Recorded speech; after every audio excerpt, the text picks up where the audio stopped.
Hello दोस्तों, इस video में हम आज के दिन हुआ पेपर यानी कि 28 जनवरी 2024 को हुआ जो पेपर है आरएससीआईटी का, उसको सॉल्व करने जा रहे हैं इस डिस्क्लेमर के साथ कि अभी तक इसकी कोई आधिकारिक यानी कि ऑफिशियल आंसर की रिलीज नहीं हुई है ना। तो मेरे नॉलेज के हिसाब से जो मुझे आंसर लगता है कि ये हो सकता है, मैं उसका आंसर बताने की कोशिश करूंगा। मेरे जवाब सही या गलत हो सकते हैं।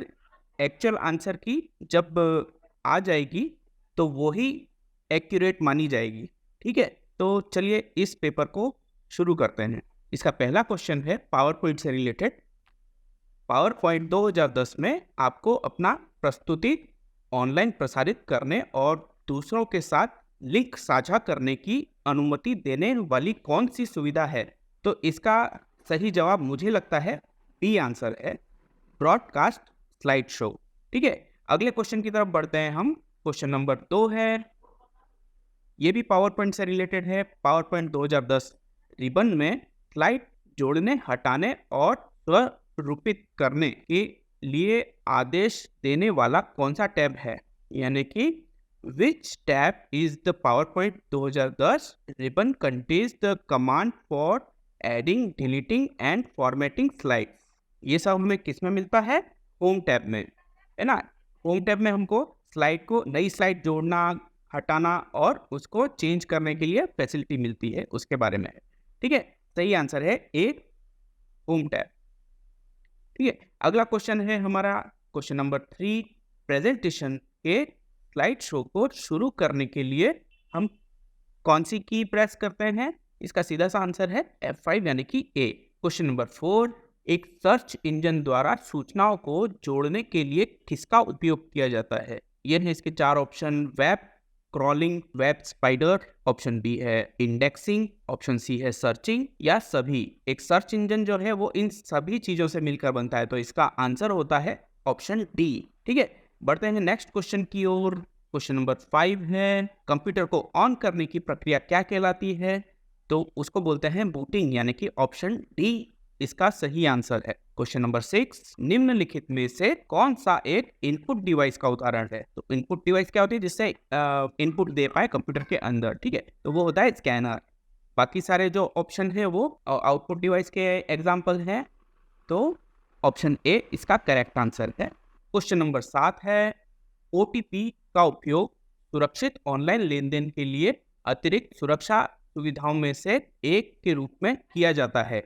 ओटीपी का पूर्ण रूप क्या है? यानी कि हमको लंबे चौड़े क्वेश्चन में ये पूछा जा रहा है कि ओटीपी का फुल फॉर्म क्या होता है? तो वन टाइम पासवर्ड। तो इसका सही आंसर है सी, वन टाइम पासवर्ड। ठीक है, बढ़ते हैं नेक्स्ट क्वेश्चन की ओर। Question number 8। क्वेश्चन नंबर 8 है, एमएस वर्ड 2010 में कंट्रोल एक्स और कंट्रोल सी दबाने में क्या अंतर है? इसका सही आंसर है बी, टेक्स्ट को कट करने के लिए कंट्रोल एक्स का उपयोग किया जाता है और टेक्स्ट को कॉपी करने के लिए कंट्रोल सी का उपयोग किया जाता है। बढ़ते हैं नेक्स्ट क्वेश्चन की ओर। क्वेश्चन नंबर 9 है, इसमें 2 कथन दे रखे हैं, स्टेटमेंट 1 एंड स्टेटमेंट 2। ठीक है, पहला जो स्टेटमेंट है उसमें दे रखा है शिफ्ट प्लस डिलीट कीबोर्ड कुंजियों का उपयोग करने से फाइल फोल्डर स्थायी रूप से हट जाता है और यह रिसाइकल बिन में भी उपलब्ध नहीं होता। और कथन 2 है, विंडो 10 में प्रत्येक उपयोगकर्ता के लिए अलग अलग उपयोगकर्ता खाते अद्वितीय सेटिंग और वरीयताओं जैसे डेस्कटॉप पृष्ठभूमि, स्क्रीन सेवर इत्यादि की अनुमति देते हैं। मेरे हिसाब से दोनों ही कथन सही हैं, तो जिसमें दोनों कथन सही लिखा है वही आंसर है, यानी कि ऑप्शन नंबर डी इसका सही आंसर है। क्वेश्चन नंबर 10, राजस्थान सरकार द्वारा प्रदान एक शिकायत निवारण सेवा है, तो इसका सही आंसर है राजस्थान संपर्क, ऑप्शन ए इसका सही आंसर है। बढ़ते हैं क्वेश्चन नंबर 11 की ओर। क्वेश्चन नंबर 11 है, इनमें से कौन सा एसएसओ सिंगल साइन ऑन का वैध उद्देश्य नहीं है? इसका सही आंसर है ऑप्शन डी, विभिन्न कंप्यूटर सिस्टम में मालवेयर फैलाने के लिए। बढ़ते हैं नेक्स्ट क्वेश्चन की ओर। क्वेश्चन नंबर 12 है, यूट्यूब क्या है? यूट्यूब हम सब चलाते ही हैं, इसलिए हमें पता है ये एक वीडियो साझा करने और खोजने की वेबसाइट है वीडियो अपलोड करने और देखने और साझा करने की अनुमति देता है। ऑप्शन ए इसका सही आंसर है। नेक्स्ट क्वेश्चन है क्वेश्चन नंबर 13। माइक्रोसॉफ्ट एक्सेल में निम्नलिखित में से कौन सी एक विशेषता है जिसका उपयोग स्प्रेडशीट डेटा पर गणना करने के लिए किया जाता है? तो डेटा पर गणना करने के लिए हम लोग फॉर्मूला यूज करते हैं। इसका सही ऑप्शन है ऑप्शन सी फॉर्मूला। अगला क्वेश्चन है क्वेश्चन नंबर 14। एक फाइल को सीडी डीवीडी में कॉपी करने की प्रक्रिया को अक्सर कहा जाता है। तो सीडी और डीवीडी में नॉर्मली कॉपी पेस्ट जैसी सुविधा नहीं होती, उसमें हमको बर्न करना पड़ता है सीडी को। तो इसका सही ऑप्शन है ऑप्शन बी बर्निंग। ठीक है। नेक्स्ट क्वेश्चन है question 15। Dash dash dash MS Word 2010 में सबसे नीचे की क्षैतिज पट्टी है जिसमें पृष्ठ संख्या, शब्द गणना आदि जैसे कई विकल्प हैं। तो नीचे की जो पट्टी होती है जिसमें बहुत छोटे छोटे अक्षरों में कुछ कुछ लिखा रहता है, उसको हम स्टेटस बार बोलते हैं। तो सही ऑप्शन इसका है ऑप्शन बी स्टेटस बार। बढ़ते हैं अगले क्वेश्चन की तरफ। Question number 16। एमएस एक्सेल 2010 में चार्ट के प्लॉट क्षेत्र में प्रदर्शित क्षैतिज रेखाओं को क्या कहा जाता है? इसका सही आंसर है ऑप्शन डी ग्रिड लाइन। बढ़ते हैं नेक्स्ट क्वेश्चन की ओर। Question number 17। MS PowerPoint 2010 में एनिमेशन पेन का उपयोग क्या है? तो ऑप्शन बी इसका सही आंसर है। आप स्लाइड पर लागू एनिमेशन की एक सूची देख सकते हैं। ठीक है। बढ़ते हैं नेक्स्ट क्वेश्चन की ओर। निम्न में से निम्नलिखित का मिलान करना है हमको। फर्स्ट कॉलम में दे रखा है एमएस वर्ड 2010, एमएस एक्सेल 2010 और एमएस पावर पॉइंट 2010। तो ऑप्शन सी इसका सही आंसर लग रहा है। ऑप्शन सी ही इसका सही आंसर है। बढ़ते हैं नेक्स्ट क्वेश्चन की तरफ। Question number 19। Hotspot internet connectivity के लिए किस कनेक्टिविटी का उपयोग करता है? सभी हॉटस्पॉट नॉर्मली यूज करते ही हैं, मोबाइल में भी ये ऑप्शन दे रखा होता है और ये वाईफाई को यूज करता है। ठीक है। ऑप्शन ए इसका सही आंसर है। नेक्स्ट क्वेश्चन है क्वेश्चन नंबर 20। नीचे दी गई तालिका से सही मिलान विकल्प का चयन कीजिए। इनपुट डिवाइस कौन सी होती हैं? ट्रैक बॉल, माइक्रोफोन और कीबोर्ड। ठीक है। तो फर्स्ट का पी होना चाहिए, तो ए और सी ऑप्शन सही हो सकते हैं। अगले ऑप्शन को देखते हैं हम। Output device. आउटपुट डिवाइस क्या होती है? मॉनिटर, प्रिंटर और हेडफोन। तो सेकंड का आर होना चाहिए। ऑप्शन सी में दे रखा है, तो इसका सही जवाब है ऑप्शन सी। ठीक है। बढ़ते हैं नेक्स्ट क्वेश्चन की ओर। Question number 21। E Mitra portal के माध्यम से निम्नलिखित में से कौन से दस्तावेज के लिए आवेदन किया जा सकता है? तो ये सारे ऑप्शन हैं। इनमें से ड्राइविंग लाइसेंस जो है वो हम ई मित्र के माध्यम से कर सकते हैं। आधार कार्ड उससे नहीं बनते हैं और मतदाता पहचान पत्र भी उससे नहीं बनते हैं, तो ड्राइविंग लाइसेंस हम उससे बना सकते हैं। बढ़ते हैं नेक्स्ट क्वेश्चन की ओर। Question number 22। ओसीआर प्रौद्योगिकी का मुख्य उद्देश्य क्या है? ओसीआर की फुल फॉर्म होती है ऑप्टिकल कैरेक्टर रिकॉग्निशन, यानी कि कैमरे से हम अक्षरों को पढ़ सकते हैं। तो इसका सही आंसर है ऑप्शन ए, यानी कि मुद्रित या हस्तलिखित पाठ को मशीन पठनीय पाठ में बदलना। मतलब अगर हमारे पास पेपर है, उसको हम फोटो खींच के कंप्यूटर में कर देंगे तो कंप्यूटर भी उसको पढ़ पाएगा, है ना, टेक्स्ट को कन्वर्ट कर देगा, हम एडिट भी कर पाएंगे, इसलिए ओसीआर का उपयोग किया जाता है। तो ऑप्शन ए इसका सही आंसर है। फिर है क्वेश्चन नंबर 23। एमओओसी पोर्टल का मुख्य उदाहरण क्या है? तो ये चैप्टर नंबर 6 में से दे रखा है। इसके सारे ही ऑप्शन जो हैं वो एमओओसी पोर्टल के उदाहरण हैं और ये हमको डिजिटल वे में पढ़ने की सुविधा प्रदान करते हैं। इसमें कोर्स अवेलेबल रहते हैं, हम इन साइटों का उपयोग करके पढ़ाई कर सकते हैं। नेक्स्ट क्वेश्चन है क्वेश्चन नंबर 24। निम्नलिखित में से कौन सी एक सामान्य फिशिंग तकनीक है जिसका उपयोग विश्वसनीय एंटिटी को अनुकरण करने के लिए किया जाता है? तो ये फिशिंग से रिलेटेड है, साइबर सिक्योरिटी से रिलेटेड क्वेश्चन है कि इसमें सेम टू सेम असली दिखने वाली नकली वेबसाइट बना ली जाती हैं जिससे लोगों को फंसाया जा सके। तो इसका सही ऑप्शन है ऑप्शन ए, इसका सही आंसर है स्पूफिंग। ठीक है। बढ़ते हैं नेक्स्ट क्वेश्चन की ओर। क्वेश्चन नंबर 25, MS Excel 2010 में शिफ्ट प्लस F3 शॉर्टकट कुंजी का क्या उपयोग है?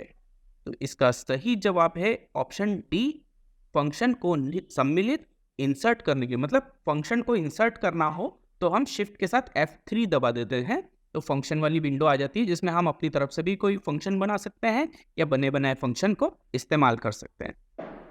बढ़ते हैं नेक्स्ट क्वेश्चन की ओर। क्वेश्चन नंबर 26, क्या MS Excel में खोज और पुनः स्थानांतरण संवाद बॉक्स खोलने के लिए शॉर्टकट की है? इसको हम इंग्लिश में भी पढ़ लेते हैं। What is the shortcut key for opening the find and replacement dialog box? Find and replacement क्या होता है? Control H। तो बी ऑप्शन इसका सही आंसर है। नेक्स्ट है 27, माइक्रोसॉफ्ट आउटलुक। ये हमारा आउट ऑफ कोर्स क्वेश्चन है, फिर भी हम इसको अटेंड करते हैं।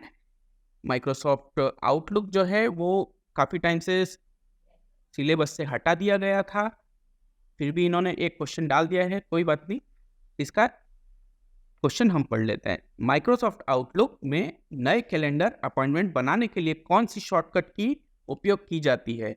तो कोई भी नई चीज़ किसी भी माइक्रोसॉफ्ट के प्रोडक्ट में बनानी होती है तो हम कंट्रोल N दबाते हैं, तो इसका ऑप्शन डी जो है कंट्रोल प्लस N, ये मुझे लगता है कि सही आंसर है। ठीक है, नेक्स्ट क्वेश्चन की तरफ बढ़ते हैं। Question number 28, Microsoft power point में आखिरी क्रिया को पुनः करने के लिए, यानी कि इंग्लिश में पढ़ेंगे हम, what is the shortcut key for redo the last action in Microsoft power point? Redo जो होता है उसका शॉर्टकट होता है कंट्रोल प्लस वाई, अंडू का शॉर्टकट होता है कंट्रोल जेड, पर रीडू का ऑप्शन होता है, शॉर्टकट होता है control plus Y.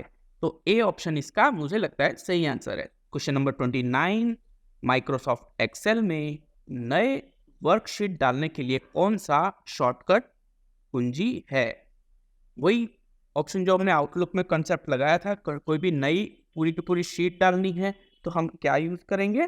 Control plus N, है ना, उससे नई वर्कशीट तैयार हो जाएगी। बढ़ते हैं नेक्स्ट क्वेश्चन की तरफ। क्वेश्चन नंबर 30 है, माइक्रोसॉफ्ट पावर पॉइंट में चयनित स्लाइड की नकल बनाने के लिए कौन सी शॉर्टकट की यूज की जाती है? इसमें सीधा सा कंसेप्ट है, कंट्रोल के साथ D करते हैं तो डुप्लीकेट स्लाइड आ जाती है, तो डुप्लीकेट के लिए कंट्रोल D ही यूज किया जाता है। ऑप्शन ए इसका सही आंसर है।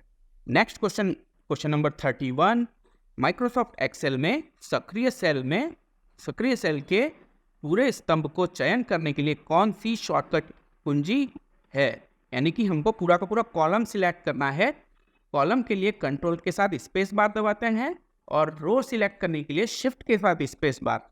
तो हमारा अभी कॉलम सिलेक्ट करने का क्वेश्चन है, तो कंट्रोल प्लस स्पेस बार इस ऑप्शन में है, यानी ऑप्शन ए इसका सही आंसर है।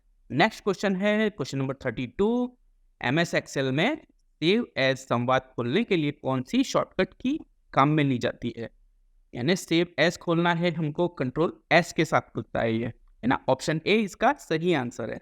नेक्स्ट क्वेश्चन है क्वेश्चन नंबर 33, माइक्रोसॉफ्ट वर्ड 2010 दस्तावेज के लिए डिफॉल्ट फाइल एक्सटेंशन, यानी कि वर्ड के लिए फाइल एक्सटेंशन कौन सा होता है? ये हमारा क्वेश्चन बार बार आता है, हर एग्जाम में आता है। इसका सही जवाब है ऑप्शन ए .docx। 2007 और उससे ऊपर वाले जितने भी एक्सटेंशन है वो DOC के साथ X भी लगाते हैं, और 2007 से पहले वाले वो ओनली DOC लगाते थे। ठीक है, तो ए ऑप्शन इसका सही जवाब है। नेक्स्ट क्वेश्चन है 34, एक्सेल 2010 में दो डेटा सेट के बीच संबंध दिखाने के लिए कौन सा चार्ट उपयोग किया जाता है? एक्सेल की किताब में से आया है क्वेश्चन और इसका सही जवाब है ऑप्शन सी, स्कैटर प्लॉट। बढ़ते हैं लास्ट क्वेश्चन की ओर। क्वेश्चन नंबर 35, एक्सेल 2010 में एक बड़े वर्कशीट को स्क्रॉल करते समय शीर्ष पंक्ति और वाई स्तंभ को दृश्यमान रखने के लिए आप कैसे फ्रीज पैनल का उपयोग करते हैं?